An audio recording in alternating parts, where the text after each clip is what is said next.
Imaginez un monde dans lequel un nouvel instrument de mesure serait apparu, laissant la bonne vieille règle et le maître étalon au rang des inventions d'un autre âge. Le professeur Kippenberg travaille sur les peignes de fréquence. Il s'agit de la formation, à partir d'un faisceau laser, de multitudes de petits pics lumineux séparés du même intervalle à l'image des dents d'un peigne. Cet instrument peut faire des mesures dans l'infiniment petit aussi bien que dans l'infiniment grand et permet par exemple d'améliorer la recherche d'exoplanètes. Dans ce laboratoire, nous étudions les micro-résonateurs optiques. Mais que sont les micro-résonateurs optiques? Ils consistent en une pièce de verre d'un diamètre de 30 microns. 30 microns, c'est le 10e du diamètre d'un cheveu humain. Mais ce qui est intéressant avec ces micro-résonateurs, c'est qu'ils permettent de garder la lumière enfermée pour une durée d'une microseconde.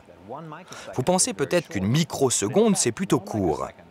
Mais en fait, une microseconde pour la lumière est un très long moment. En une microseconde, la lumière fait un voyage de près de 200 mètres à l'intérieur de cette minuscule pièce de verre. Ce qui veut dire que la lumière fait presque 1 million de révolutions à l'intérieur de cette pièce. Avec cet outil, il est possible d'étudier des phénomènes physiques fascinants.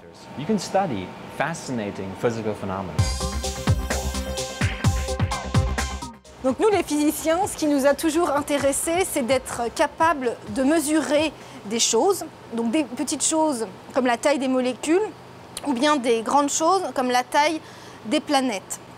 Donc pour cela, on va avoir besoin, donc, comme à l'école, de notre règle.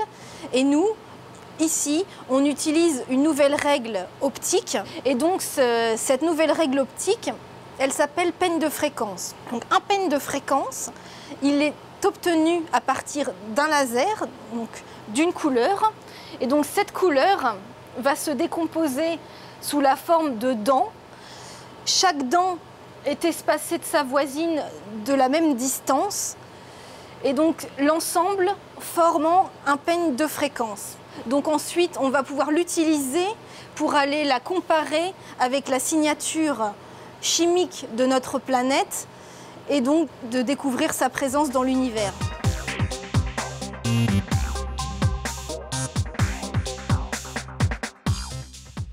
Les recherches du professeur Kippenberg vont bouleverser la précision atteinte jusqu'ici dans de nombreux domaines et vont ouvrir la voie à des mesures de plus en plus fines et précises.